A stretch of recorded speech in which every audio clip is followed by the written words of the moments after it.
Hello and welcome back to Plant the Seed. You have Nathan and you still have Cameron, and we're here for another riveting episode of Plant the Seed. How are you, Cameron? I'm doing actually pretty good today. How are you? I'm great. I am super tired. I am chugging coffee, but I am alive and I am well, so that's good. I've had like 2 cups of coffee every day the past week since I've been allowed outside the house. Oh my goodness! Now that quarantine is finally being lifted. Yeah, I think I've taken too much advantage of being able to go to the gas station and just buy tons of coffee. I drink probably like 2 or 3 a day. Are you buying the little frappuccinos that you love?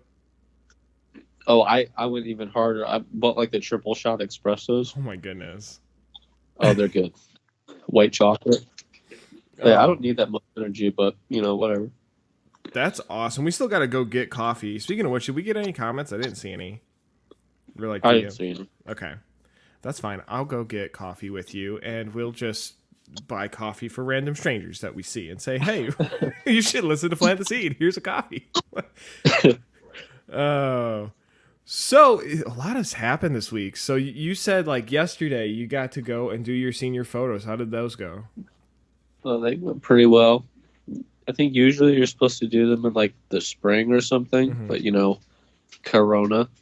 Right. So, we just did them yesterday, and I'm not very photogenic, but they turned out well. So did you guys go to a park or? Yeah, we went to Heritage.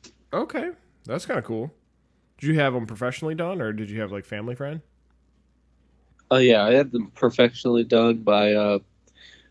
I don't remember her first name. I think it's Jennifer, but I know her Instagram. It's Jane Mendick, and she actually did my cousin Lauren's pictures and a bunch of other kids downriver. Nice. She's been doing it for 5 years, and yeah, I'll actually, on Instagram, I'll tag her. But yeah, she's if anybody wants pictures, go to Jane Mendick Photography. They don't sponsor us, but hey, I'm all for definitely supporting local people. Yeah, she was nice. She can do we can dress up in tuxedos and get pictures taken for a cover art for the podcast. Oh my goodness, that would be awesome. We should do that. Make it look like early 2000s.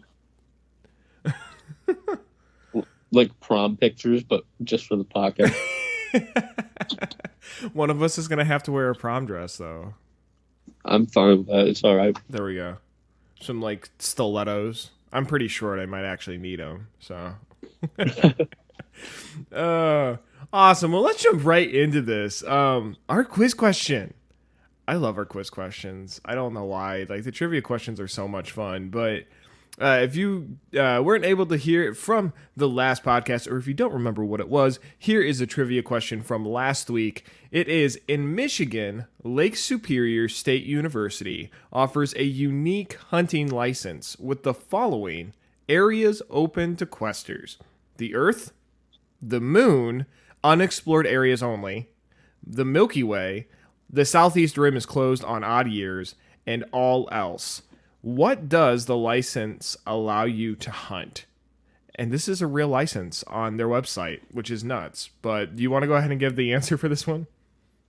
So, to go along with the answer for the previous question, unicorns, according to Lake Superior State University in Michigan, our home state, which I am now even more proud of being a Michigander because of this. We can legally hunt unicorns, whether they're real or not. I can get a license for it. I love the fact that it refers to them not as hunters, but as questers. But I don't even really know where this thing came about. But yeah, legitimately, you can go on there. It's got it is a little certificate, and it's got a bunch of majestical animals or creatures on it, and you can get your license to be able to hunt down unicorns. Yeah, this was voted into law by some Dungeons and Dragons players. Oh, you know it. Oh yeah, I play Dungeons and Dragons sometimes, but I don't think I would take it to the real world. I'll stick with the board game. Maybe that's a good idea. Is like we need a Dungeons and Dragons quest for the mystical unicorn, but in order to start the quest, you have to go get a legitimate license from Lake Superior State University to start your quest. It's like tying in the Dungeons and Dragons story with real world. I'd play that quest. Turns out the president of the college is just a really big D&D fan. Oh my word. How awesome would that be? You have to roll dice to see if you can even get the license. What happens if you get like a critical miss? You just like slap the dean of the school and it's over. That's how you would actually enroll in the college. Is you don't actually apply for student loans. You have to beat him. Well, there's no beating, but you play Dungeons and Dragons, and if he likes the way you play, you're in. What an awesome college. I wonder like what kind of college degrees would that place even offer? Like a defense against the dark arts. You can get yourself a bachelor's degree. A bachelor's degree in master hunting Yeah, why of not? mythical creatures. Exactly. You get your own wand when you join. I'd be down. That sounds like an awesome college. Like if I'm going to spend money and get myself in debt, I want to get myself in debt because I'm hunting down unicorns for extracurricular. Oh yeah. Oh, yeah, how much you would sell those unicorns for? You could pay your student debt like 100 times over. That's a good question. Like what is the unicorn equivalent to in money? I bet it like how, is it A couple $1 trillion. maybe like bags of pixie dust? Would it be in Oh yeah. dollars? I don't know. I don't think there's that many printed dollars in our economy. That's true. That's true. Because if they're real, if they are real, they're so rare that I don't think we can put a price on it. I think you should get paid the weight of the unicorn as the weight of gold. So you get a unicorn that's 100 pounds, you get 100 pounds of gold.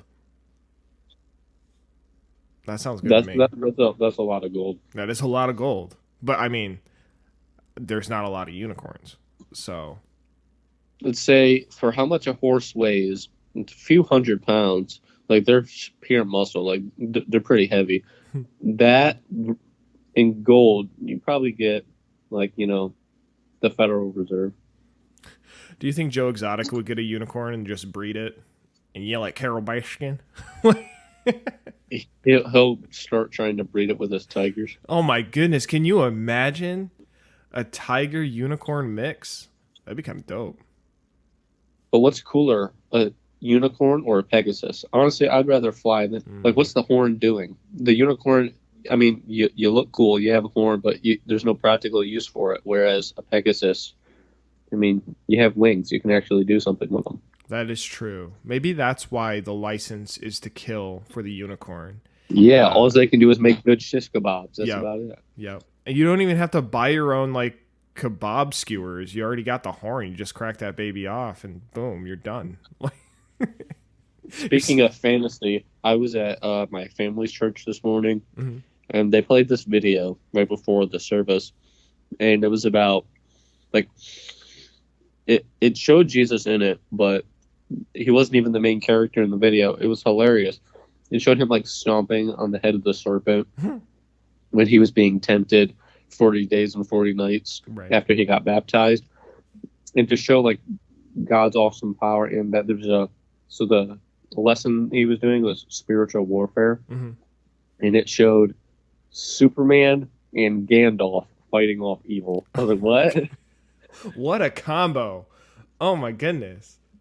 I'm rooting for Gandalf though.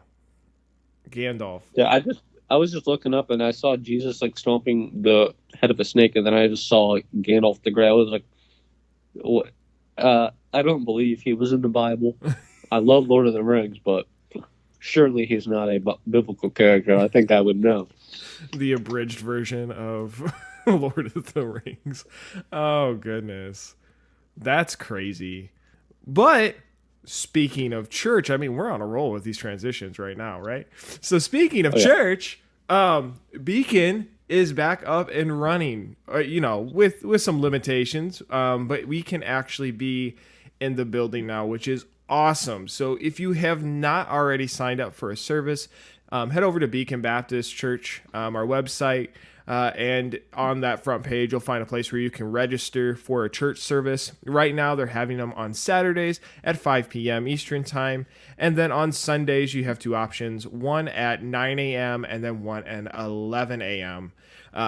But if you haven't already registered, make sure to do so. We'd love to see you there. When you do register, we ask that you actually add all of the family members that will be attending, not just you and your spouse, or not just you. Rather you and then any of your children or family that will attend with you. Just because of everything that is still going on with COVID, we've got to be a little safe still. So we are limiting the services to, I think it's about 200 people right now. So like every other pew, and then sitting as much as we can 6 feet apart within the building. So make sure to register. If you have already registered for this week and you've already attended a church service, just make sure that you are registering every Monday. So every Monday you have to register for the weekend to come. Just some, safety precaution things. Obviously, we don't want people, try as much as you can not to shake hands or give people hugs within the church building. I know that's something that like a lot of us want to do, but again, just for safety purposes, please avoid doing that. And then if you want to wear a mask, it's encouraged. If you don't necessarily have one or you don't want to wear one, it's not necessarily a requirement. So you can find that registration and a list of all of the different regulations that we're trying to enforce and follow within the church building on our website at Beacon Baptist Church. Check it out. And then if you have any questions, always feel free to, contact either somebody directly from the church, or you can always call the church directly. Office hours are Monday through Friday between the hours of 8 and 4. So yeah, we're back. I'm excited. Yeah, I went to my family's church this morning. They had we used chairs instead of pews because there's a lot smaller church there. Mm-hmm. And they had 5 chairs. Then behind it, 2 chairs. Because everybody knows each other, it's so small. Mm-hmm. They had the chair set up for each family, a few feet apart, so no family's chairs were next to the other family. That's kind of cool. And I was like. Yeah, I walked in. I was like, "Why is there only 30 chairs in here, and none of them are next to each other?" I was very confused. I was like, "This looks different." It was kind of neat. So I was at I made it out to Beacon's service yesterday for the 5 p.m. and we had quite a few people within the building, which was pretty neat. But we were still able to space out and not be super close to everyone.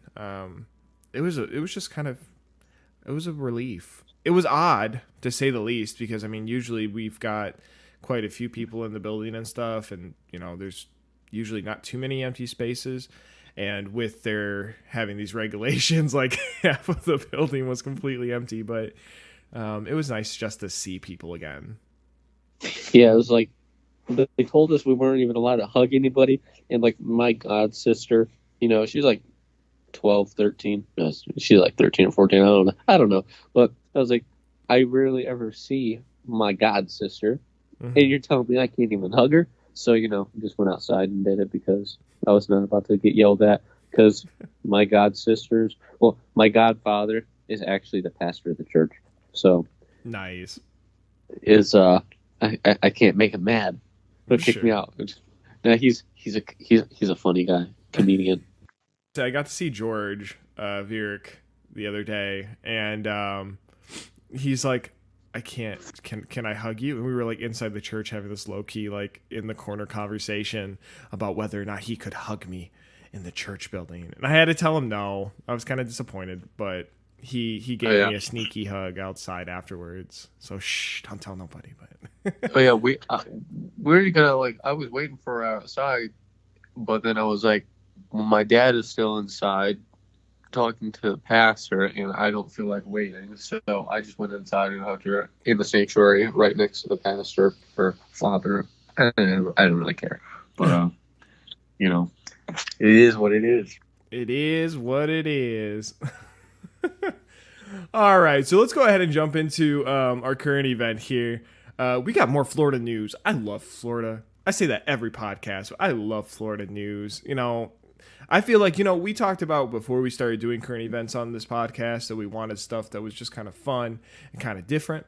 And I turn on the news in Michigan and it always feels like it's either COVID related or protest related at this point. And there's like not really anything that's just kind of fun and wholesome most of the time. Like sometimes there are, but I don't know.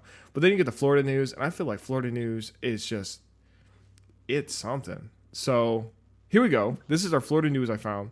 There's a TikTok video. It's a viral video right now of this animal named Sweetie. And this animal named Sweetie is a friendly alligator. If you haven't seen the video, this thing is hilarious. This alligator's like outside of this key lime pie like shop. I think it's like Florida Key Lime Company or something like that. This dude comes outside, picks up the gator, and puts it over his shoulders like a baby and carries it back into the building. And it's got like a little like key lime green or like yellowish t-shirt on. And it just gets carried back into the building like it's nothing. The funniest thing I've ever seen. I don't think I would even go within 10 feet of an alligator or a crocodile, let alone pick one up. Right. And carry it like a baby. And it didn't even fight him. Was it full size or was it like a small gator? So it was I think they said it was a few years old now. So basically, I read like a couple articles on it. The gator is like blind, and there was a rescue reserve that actually took this gator in to like help it because obviously it wasn't going to survive in the wild the way that it was.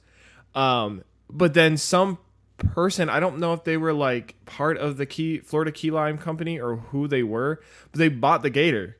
And now it has visiting hours outside of this Florida Key Lime Company building where you can come and see Sweetie, the friendly gator. There's no way. An alligator named Sweetie. Yeah. But honestly, like, the video's hilarious. Like, I don't even know. No fear whatsoever. Just, like, walked out there, picked up that gator, and threw it over his shoulders and carried it back into the building like a baby. And, like, everybody commenting on it is like, this is the most Florida video I have ever seen in my life. So did the guy know the gator, or was he a complete stranger? No, I think it was, he came out of the Florida Key Lime Company doors, so I don't know if it was an owner or an employee or who it was, but it did look like it was somebody that like owned the gator, like knew who the gator was. But yeah, just went out, saw the gator in the parking lot, picked it up, threw it over his shoulders, and walked it inside the building. Inside the building. I don't know where they kept it inside the building. Like maybe if they put him in a little playpen and say, okay, now have fun. But yeah. Just don't eat the kids. Just don't eat the kids. He didn't flail about either. That was one thing that I thought like would end up happening when I was watching it, is that like they go to pick it up and like it would like flail or whatever. But nope, it just like limped itself in this guy's arm. Literally, like it looked like, like when a father or somebody goes and picks up like their 5-year-old kid and like holds him in one arm, and the kid just kind of like wraps around and gets carried into wherever. That's what this gator was doing. I would be terrified just seeing it, let alone being the guy. If somebody paid you, would you pick up a gator? I guess it really depends on how much they paid me, but I don't even feel like, I don't know. If I knew that like it wasn't going to bite me, then absolutely. If I knew that like it might give a little nibble, but I'd be okay, then maybe. But in all honesty, like I don't think I want to be around a gator, period. Like, let them do the gator things. Let them have their gator ways. Yeah, I've been, over quarantine, being a senior in high school, have like zero time to do anything fun whatsoever. So I've been getting caught up on video games for the past like 4 years that have come out that I have not gotten a chance to play. And the one I'm doing right now is Red Dead Redemption 2. And my worst fear in that game is alligators, because the horses are terrified of them. So they just, the horse like knocks me off right in front of the alligator, and then it just eats me and kills me. It stresses me out. I hate alligators in that game. So now I'm terrified of them in real life. No Sweetie the gators inside Red Dead Redemption 2. Yeah, they're evil. Yeah, I don't. Gators just don't look friendly. Yeah, they just look scary. Yeah. I wouldn't see somebody walking their gator down the street, which, side note, I'm sure happens in Florida too, and think to myself, can I pet your cute little alligator? No. Words that will never come out of my mouth. Nope. And then, yeah, it's scary. I'm scared of like every animal on the planet except my own dog, and even she freaks me out sometimes when she gets close to my face. So no alligators for me. This is an alligator-free zone. Goodness. You should have probably taken your senior photos with an alligator. Like, imagine what those Yeah, would definitely would have been nice. There were a couple geese flying over my head at the park. I was afraid they were going to poop on me, but nastiest creatures on the planet. They're I don't know if vile. Brad wants me to expose him like this, but when we were at his house, like a week ago or so, Mhm. it wasn't like it was a pigeon or something, but we were just standing in his backyard, and it like a bird flew by and pooped on his elbow. Bet. It was so Ew. funny. Ew. Like I try not to like laugh super hysterically in public and look like a fool, but I couldn't help myself. I just started busting out laughing. It was my it was word. funny. This is the quality entertainment that you guys signed up for. Birds Yeah. dropping bombs and gators getting carried like babies. So, put down in the comments, have you seen some weird people picking up animals they probably shouldn't? I want to know, because gators is top of my list. I am picking those up. Nope. All right, well, let's go ahead. We're going to take a quick break here, and when we come back, we're going to jump into our segment 2, where we are going to talk about David and Goliath. So, a familiar story to a lot of people, but we want to take it from a little bit of a different perspective. So, let's take a break and go do that, do. Yeah, bye.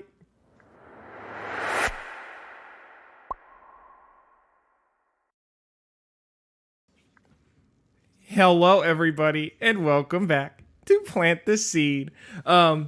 Big shout out again to Riley Berry. Thank you for putting together our lesson for this week. And then I believe Riley is doing all of summer, basically as an intern, so you'll probably see him even more. Hopefully, we'll all be back in the building so that we can actually hang out with him and do some fun stuff. So we'll see. I think we have camp coming up here pretty soon for like the teens or something. I don't know. Have you heard about that, Cam? Yeah, I've heard about the Beyond the Borders camp. Sadly, I will not be able to go, but I hear it will be a lot of fun. That sucks. Well, I'll have fun for you. Oh yeah, I hear there's also paintball, which makes me definitely upset I can't go because I love paintball and I like reffing for paintball almost as much as I like playing. It's fun. Oh, it's just gonna be great. They've got paintball. I think they have like CJ Barrymore on there or something. There's canoeing. Then we're doing like a bunch of service projects and stuff. It's gonna be great. If you're listening to this and you haven't signed up yet and you're interested in signing up, the camp dates are July 7th through the 11th. You can find the full schedule on the Beacon website. And if you have a teenager who's looking to try to get out of the house, or if you as a parent are looking to try to get rid of your teenager so that you can have some time alone for a while, this is a great opportunity for you. So check out the church website. You can fill out the registration and pay there. And yeah, I'm looking forward to it. I'm going to be... I'm signed up, of course, to be like leader, helper, but I'm going to be flat out honest. Like, I'm going to be having just as much fun with everybody. Like, I can't wait. It's going to be great. But to go ahead and give a breakdown real quick about what we're going to talk about, we're going to talk about David and Goliath, but we're going to take it from a little bit of a different perspective rather than just kind of going through the story itself. But if you are interested in reading the story of David and Goliath and you're not familiar with it, you can find that story in 1 Samuel chapter 17. It's kind of long, but you can pretty much get through the gist of it between like verses 1 through probably like 13 or something like that. It's like 58 verses altogether. It's worth reading, trust me. It's pretty wild, pretty crazy. But to give you just a really quick summary of the story of David and Goliath, when faced with an intimidating giant, the Israelites are crippled by fear. However, one shepherd boy, David, sees the giant Goliath with a clear mindset and a faith in God. As a result, David overcomes the giant Goliath, slaying the beast with a stone and giving courage back to the Israelites. So a couple things I thought we could kind of maybe talk about within this lesson is this idea of like facing our giants in our day-to-day life. And David, I think, does that in the story in like three different ways. I'm sure you could probably pull apart a whole lot more, but there's at least three I thought we could focus on. And that is the fact that he saw his giant, like he physically saw what the giant is that he's facing. The second thing would be like he found the weakness in Goliath, like he found the weakness within the giant that he was facing. And the third thing being that he actually made a plan to then defeat Goliath or defeat the giant in his life. So like Cameron, I feel like in life, like all of us probably individually face like our own versions of those giants in our lives. But I guess like facing those giants a lot of times, at least I know for myself, isn't easy. So how do we face those giants, or more importantly, what can we do to overcome them? And I think when having that like that thought or trying to figure out how to face or overcome giants in our lives, I think we can follow David as an example and kind of look at like this as steps in some ways. So I think the first step is figuring out what the giant is. And in this case, David has a visual representation of like it's Goliath. He's huge. He can physically see him. But maybe for us, it's not quite as obvious. So what are some ways that you use to try to find like your giants in your life that you're facing? Yeah, so I guess if you mean it in this way, like a giant isn't just like an obstacle in my way of being a good Christian. I think, my main obstacle in life is like dealing with like depression and anxiety and all that. Mm-hmm. And I guess the way I find it and things that make me notice that it, like an episode is coming, like of a manic state or a depressed state, is like I'll find myself just acting differently and reacting to everything differently, and then I'll know something is about to happen, and I'm gonna have to bear through it and just pray to God that I, can withstand the episodes. But yeah, that's like, I guess how I found find my giant. And then like, I see another question would be like a trigger, which I sort of just answered, but I'll ask you, are there like certain things that you notice or triggers that would be emotional or part of your attitude or something physical that you see that just trigger your brain and say, ooh, this is a giant, I'm going to have to overcome this? Absolutely. Yeah. I actually think that you put it really well. Some of those giants that I either face or have faced in life are kind of like the same thing, depression, anxiety. I struggled with a few different things. I still struggle with a few different things from time to time. But I like what you said in regards to just kind of having you just physically feel different, I think, when you're facing a giant. Like you feel crippled in a lot of ways. And sometimes it's easier to tell, at least for myself, when I'm in that spot. And other times I just kind of get consumed by being crippled by whatever the giant is that I'm facing in life.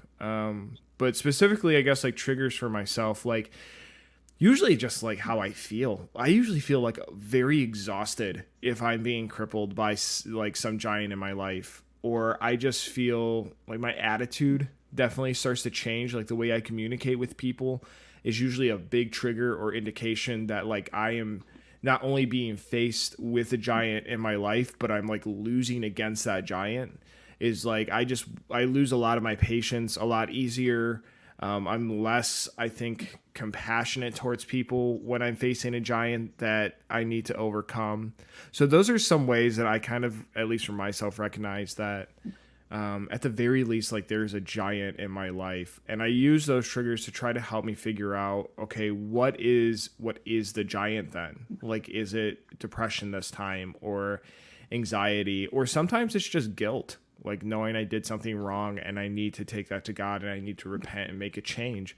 But I think whatever the giant is that you're facing, yeah, you have to. I think your step one is actually recognizing that there's a giant in the way, or like Cameron, to like you put it, a barrier that's standing in the way, and figuring out or identifying what that barrier is. And again, in David's case, that's Goliath. It's something that he can see. It's something that he can be like, oh yeah, he's right there. Sometimes we have to do a little bit more prayer and searching for that, but I think that's important to do. Yeah, and when you say that, like searching for it, before I knew what was, I guess I would say, wrong with me, uh, a few years ago, I would start to feel sick all the time and not talk to anybody, especially like junior year of high school. I would never talk to anybody. I would feel like I had a headache all the time and felt sick to my stomach all the time. And I would get super annoyed with everybody super easily. And like you said about being less compassionate, like I didn't care about anybody or anything. And that's when I realized that I was entering another like state of depression. And so my doctor, recently put me on like this antidepressant called Zoloft. Mm-hmm. And after being on it for a couple months now, I realized like the giant I would be facing is like when I could tell when an obstacle is coming, because I would like legitimately feel physically ill or like have a headache, or I would just look at another person and just get angry because I would have to deal with other people and I just wanted to be alone. And that being alone is not exactly the best thing to do in that situation. But yeah, I just like, as you said about, I can like physically feel like different. Like I wouldn't necessarily be like super in pain, but I didn't feel good. Sure. I think the one thing about giants as well, and I think you made a good point of it too, when you face your giants for the first time, I think for everybody, it can be kind of a really scary experience or something that's very confusing. Like, it's not easy to face and it's not necessarily easy to find sometimes. But one thing I think is overlooked in the story of David and Goliath is the extension of that. It's not just David and Goliath, it's the Israelites, David, Goliath, and Philistines. And if you look at it in the sense of like, if you take a look at the Israelites are, facing the giant, and together as an army, as a group of people, are all crippled by the giant that is in all of their lives.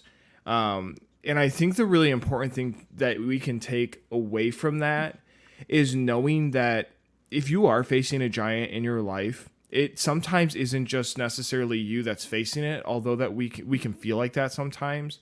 There's probably a lot of other people out there in the world who are facing a very similar giant, who are experiencing the exact same type of fear and anxiety or whatever the case is. But in the story of David and Goliath, David's kind of like the first person to really face that Goliath, that giant, in a way that's like a little different than just cowering or being overthrown or overtaken by that fear. And we'll talk about that here in a little bit more. But I think, yeah, if you're somebody listening to this who's going through the anxieties, going through the depression, going through some kind of giant in your life, is to also remember that, like, even in the story of David and Goliath, it wasn't just one Israelite that was fearful. It was a whole group of Israelites. So don't necessarily feel like you have to be crippled by it or that you're the only one who's going through it. There's probably a lot of people right there with you. But I guess kind of like an extension off of this kind of idea is kind of moving into the second thing that I think David does really well in this story on overcoming that crippling feeling, and where he stands out separate from the Israelites who are all crippled together, is like, once you see or your giant, I think that we need to take that a step further, and we need to see it for what it truly is. Rather than letting it cripple us, we need to look at that giant. We need to figure out where the weaknesses are in the giant, because I feel like everything that seeks to put you down has a weakness. And this, for the Israelites, they couldn't see past the size of Goliath. However, David saw the giant for what it truly was. If you read the story of David and Goliath, David mentions this thing that's very interesting. He like basically stands before Goliath and says, you know, who is this man, this uncircumcised man who stands before me? And that like definition of the fact that he's uncircumcised, I think David is using not as like a way of like he's actually seeing anything of Goliath, but rather to use it as a representation that this is a man who does not follow the covenant that we have with God. He does not have God on his side, and therefore that is one of his biggest weaknesses is he doesn't have God. So when we face our giants, I feel like we have to do that too. So I guess when you face your giants, Cameron, do you find yourself being crippled by it? And I guess a secondary to that question would be like, what things do you try to do to find the weak points within those giants you face? Yeah, definitely. As we've been talking about depression and anxiety, it definitely makes me feel like crippled or numb or paralyzed, stuff like that. It's like I find myself not being able to think straight, not being able to feel the right way, and like not being able to function properly, and just being lazy and tired all the time. And I try to like look for the weak points, like as in like looking for something positive to help me overcome what I'm going through, or like talk to people about it. And so I guess the weak points for like the stuff I go through with like depression, it's just like you can get put down by keeping everything to yourself. So I like look for the positive stuff and talk to people like good friends or parents or my doctor or whatever that will, I guess, poke holes in the in my depression giant. Because yeah, I guess my weak points are just once I start to look for positive things, it kind of crumbles it all down and I get over it. But it does take a while. Sure. Yeah, no, I like what you said about finding other people too, like finding people to talk to. I think that that's something that is a great defense tool for everybody. Like, I feel like your top of the line, like number one place that you should go is obviously going to Christ, going to God and praying and, you know, giving that up to God. But I feel like a very close second to that, or like a second step, would be to go and, like you said, Cameron, get that encouragement from other people around you. Whether that's you seek, you know, medical attention and you talk to a doctor, or you talk to, you know, some Christian friends of yours that you're close to, or you talk to your parents or whoever the case is, or whatever the case is. Getting that support from people, I think, is so important. And to everybody who might not necessarily be in the place where you're facing a giant right now, I think it's consequently just as important for us who have already faced our current giants in life, and we've, you know, overcome some of those, and God's got us on track again, and we're refocused and realigned. I feel like we have a responsibility then, if we see somebody else who's facing a giant, to go and be an encouragement to those people so that we can help them overcome that giant too. It's that idea of like, God, I think, doesn't just bless us to bless us. He blesses us so that we can take those blessings and also consequently bless others. So, but yeah, and I mean, for myself, I've been crippled by, you know, depression before. Been crippled by a lot of giants at different times. But like things that I try to do to find those weak points in those giants, like once I've identified them. So like really ask myself, like, does that giant have any control over me? It might feel like it does, and it might seem like it does, but a lot of times you can kind of find you give more power to those giants than what they really have. At least that's what I find for myself. So I would say when you're looking for the weak points, see if you are giving more power to the giant than what that giant actually has of its own self. And if you are, then that's the weak point right there. And then fix for that usually is just fixing our own mindsets and kind of getting ourselves and our lives on track and focused on God, to help fix those. Easier said than done. Definitely takes time, but baby steps. So But Cameron, when you found your giant and then found the weakness or the reality of the giants that you faced, I feel like I guess we kind of have to decide of how to attack or defend against those giants. So, for example, David's first step in his plan to attack was to acknowledge that his giant was not defended by God. And I feel like his next step was to realistically look at like what he had to actually attack the giant head on. So like attack Goliath. In David's case, he's a shepherd, so like stones and a sling are his go-to weapons, and that's what he kind of goes for. But for yourself, like in what ways do you prepare to attack your giants, and have you ever made some really dumb attacks that just led to like the giant getting even more over you? Oh yeah. So I'd say like I've done some pretty dumb stuff trying to like make myself feel better about stuff, like taking like stuff like drugs or medication, or like stopping myself from thinking, because like when you're depressed and you're by yourself thinking, it just like feels it. So Mm-hmm. I would be like, I'm just going to stop myself from thinking, and then it won't be a problem.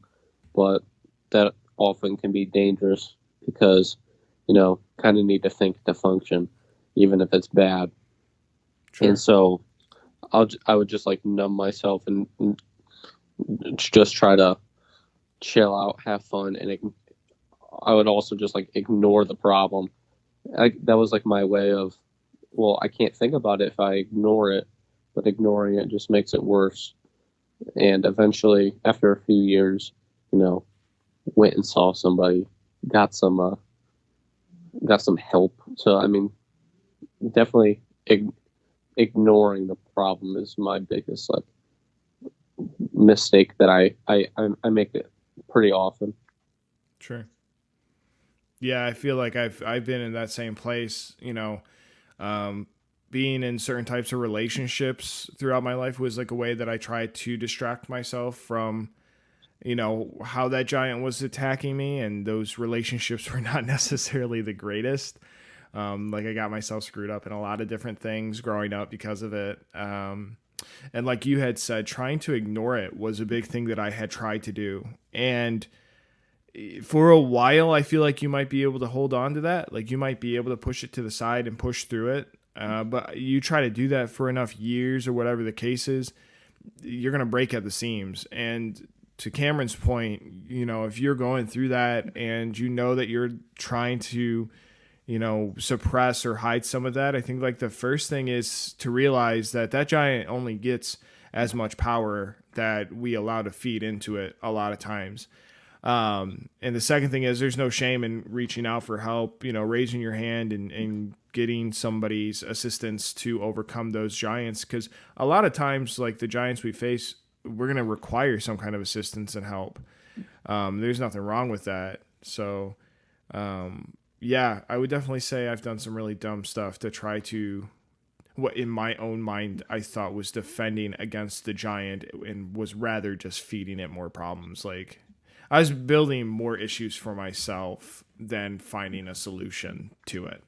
So, Yeah, I would like come up with like a really dumb solution, like this is going to make me feel better, and then I realize this is only making it worse, but now I'm addicted to it, mhm, so I'm just going to keep doing it, and then then I have two problems, and then I try to fix that with something else, and now I have three problems, and it just keeps getting worse. But you know, talking to people definitely helps. yeah, and definitely takes time. That's one thing I feel like is the hardest thing about beating any kind of giant or temptation or like addiction or something like that is the amount of time that it's going to take and effort that it's going to take to get out of that. And I feel like when David was faced with his giant, the very first thing again that he does is recognize that he is facing a giant. Then he recognizes the weaknesses of that giant, and for himself he went and suck out what he needed to do to then defeat that giant. And through all of those steps, the big thing that he does is his eyes are always focused on God. His eyes are always focused on going to God for that assistance and help. And I feel like when in our lives, if you're facing a giant, or when I'm facing a giant, or Cameron, I think consequently like you too, we have to like focus on God first, make that our priority, and then from that point stem off and focus on where can I go to maybe talk to somebody and keep on pushing through it. And if there's anything I can say, if you are somebody who is trying and you're still fighting, keep fighting. I know that it's not necessarily fun and it's not necessarily easy all the time, but you know, God will help you get through that. It might take time, but you know, you can overcome those giants too. You're not like permanently stuck with dealing with that kind of thing. And we serve a God who's willing to love and care for us and forgive us if we're willing to repent of those. So if you have gotten super far, you know, like Cameron mentioned and what I've gone through, we've gone through times where one hole, trying to dig out of that hole, head into another hole. You're not like too deep or too far gone where you can't get yourself back on track or for God to use. But Cameron, do you have anything else to kind of add to that before we go into our segment 3 here? No, but I definitely am excited for this segment, the best segment. It's a trivia question. Yes, trivia. Oh my yeah, this one's good. I like this one. I promise it's not unicorns again. Yeah, it's not unicorns again like the last 2 times. We've just been really into unicorns lately, I guess. You want to go ahead and give us our trivia question for this week? Okay, I'm very, very surprised. I'm keeping my composure because I'm about to start laughing. So in Cyprus, this longest wedding veil ever is multiple, many lengths of a football field. I've never even heard of a wedding veil being the length of one football field. I've seen them like 10 feet. Not 100 yards. So the question is, roughly how many football fields? The fact that it is more than one is crazy to me. But this number is even crazier. And then if you want to go a step further, how many feet is this in football fields? Which is an even larger number. I don't even know how they found the fabric. I have no idea. Where do you get this fabric? Did you just like have the spider spit it out and just get that silk? I don't know. When I read the article for it, this like the section on who holds the record, this lady like basically said that ever since she was a kid, that was her goal, was she wanted to have the longest veil. She wanted the longest veil. And yeah, this veil, there's photos online and it literally like goes one direction, meets like a place where it can't go any longer, and then turns around and goes all the way back. And it does this numerous times on these football field lengths worth of like area. It's Where do you even find a piece of land that you can drag that across without like it getting run over? How do you even transport it? Like you can't. You have to fold it about 1 billion times. Oh my goodness, you had to get like a box truck. I got to imagine that thing had snags and everything. Like how do you even have enough people to carry this stupid thing like through your wedding? It probably weighs more than me. Probably. There was a lot. But yeah, football fields worth. So roughly how many football fields long was her veil? And there is the feet too. So if you want to try to guess how many feet, it's on there. But talk about giants. That right there was a giant in her wedding. That's all I have to say. Oh my goodness. Oh. All right. Well, Cameron, do you have anything else before we close this out?